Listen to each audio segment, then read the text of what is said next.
ಇಲ್ಲಿ ಯಾವ ಒಂದು ಸಂಖ್ಯೆ ಬರುತ್ತೆ ಅಂತ ಹೇಳಿ ಕೇಳಿದೆ ಅಲ್ವಾ.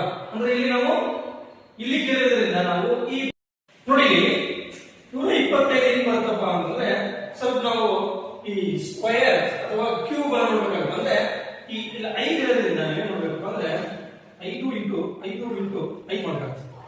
5 25 125 ಅಂದ್ರೆ ಇಲ್ಲಿ ಏನು 5 ಕ್ಯೂಬ್ ಇದು 5 ಕ್ಯೂಬ್ ಅಂತ ನೋಡಿದ್ರೆ ನೀವು 125 ಬರ್ತದೆ. ಹಾಗೆ ಇಲ್ಲಿ ಇದು ನೋಡ್ಬೇಕು ನಾವು 216 5 ಕ್ಯೂಬ್ ಬಂದಿದೆ. ನಾವು ಇಲ್ಲಿ ಏನ್ ನೋಡ್ಬೇಕಪ್ಪ ಅಂದ್ರೆ ನಾವು 6 ಕ್ಯೂಬ್ ಅನ್ನು ನೋಡೋದು.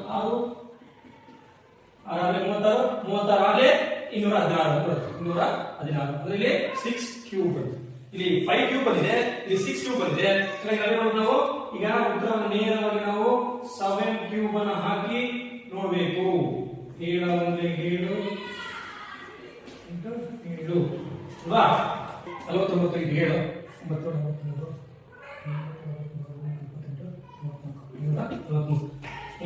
343 ಅಂದ್ರೆ ಇಲ್ಲಿ 7 ಕ್ಯೂಬ್ ತಗೊಂಡಾಗ ನಮಗೆ ಇಲ್ಲಿ 3 ಬಂತು. ಇಲ್ಲಿ ಉತ್ತರ 3 ಇದೆ ನೋಡಬೇಕು. ಇದೆ ರೈಟ್ ಆನ್ಸರ್ ಅಂದ್ರೆ ಇಲ್ಲಿ 3 ಬರುತ್ತೆ. ಏನು ಬರುತ್ತೆ? 3 ಬರುತ್ತೆ. ಇಲ್ಲಿ 5 ಕ್ಯೂಬ್ ಅನ್ನು ನಾವು ಅಪ್ಲೈ ಮಾಡಿದ್ವಿ, ಇಲ್ಲಿ 6 ಕ್ಯೂಬ್ ಅನ್ನು ಅಪ್ಲೈ ಮಾಡಿದ್ವಿ, ಇಲ್ಲಿ 7 ಕ್ಯೂಬ್ ಅನ್ನು ಅಪ್ಲೈ ಮಾಡಿದಾಗ ನಮಗೆ ಉತ್ತರ 343 ಬರುತ್ತೆ.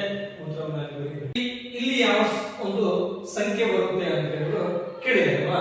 ಅಂದ್ರೆ ಇಲ್ಲಿ ನಾವು ಇಲ್ಲಿ ಕೇಳಿದ್ರಿಂದ ನಾವು ಈ ನೋಡಿ 125 ಏನ್ ಬರ್ತಪ್ಪ ಅಂತಂದ್ರೆ ಸ್ವಲ್ಪ ನಾವು ಈ ಸ್ಕ್ವೇರ್ ಅಥವಾ ಕ್ಯೂಬ್ ಅನ್ನು ನೋಡ್ಬೇಕಂದ್ರೆ ಈ 5 ಇರೋದ್ರಿಂದ ಏನ್ ನೋಡ್ಬೇಕು ಅಂದ್ರೆ 5 ಇಂಟು 5 ಮಾಡ್ಬೇಕು. 5 25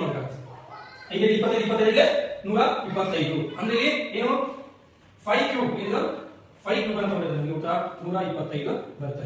ಹಾಗೆ ಇಲ್ಲಿ ಇದು ನೋಡ್ಬೇಕು ನಾವು 216 5 ಕ್ಯೂಬ್ ಬಂದಿದೆ. ನಾವು ಇಲ್ಲಿ ಏನ್ ನೋಡ್ಬೇಕಪ್ಪ ಅಂದ್ರೆ ನಾವು 6 ಕ್ಯೂಬ್ ಅನ್ನು ನೋಡೋದು. 36 ಆಲೆ 216 ಬರುತ್ತೆ. 216 ಅಂದ್ರೆ ಇಲ್ಲಿ 6 ಕ್ಯೂಬ್ ಬರುತ್ತೆ.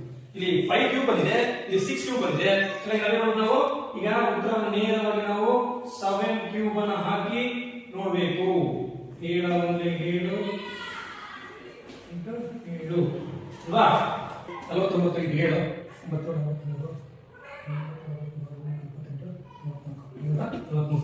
343 ಅಂದ್ರೆ ಇಲ್ಲಿ 7 ಕ್ಯೂಬ್ ತಗೊಂಡಾಗ ನಮಗೆ ಇಲ್ಲಿ 3 ಬಂತು. ಇಲ್ಲಿ ಉತ್ತರ 3 ಇದೆ ನೋಡಬೇಕು. ಇದೆ ರೈಟ್ ಆನ್ಸರ್ ಅಂದ್ರೆ ಇಲ್ಲಿ 3 ಬರುತ್ತೆ. ಏನು ಬರುತ್ತೆ?